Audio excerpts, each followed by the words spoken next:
and welcome back to Joe Duffy MINI. My name is Ben and today I'm bringing you a level 1 exclusive Mini Cooper E. This is the new JL1 model with 19-inch flash spoke alloys here, and then popping inside with our comfort access we've got the dark blue seat. This is nightshade blue, and our full new dashboard in here as well. Over here is our driving controls. So we've got experience modes, so we have sport and green along with a few others. We have the power button in the middle, and then over on our right hand side we have the drive selector.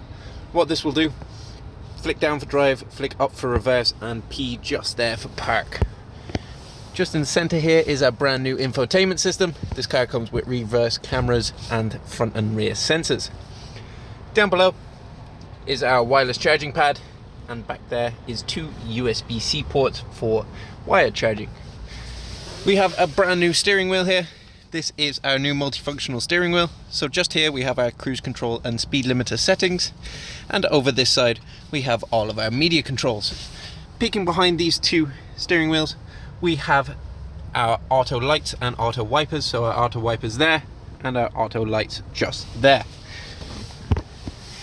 Popping into the boot of the vehicle here, as we can see, plenty of space back here for storage needs. You'll fit two standard carry-on cases or two duffel bags in the back there. We also have a med kit just here, and we have our new rear lights. These are interchangeable in the cabin, so we can change them from the Union Jack digitally inside just there. So if we have any questions or queries about this vehicle, or perhaps we want to take it for a test drive, you can contact me over at Joe Duffy MINI at bpowell@joeduffymini.ie, or on 01864 7777, or better yet, pop into our showroom on exit 5 off the M50 in Charlestown. Thank you.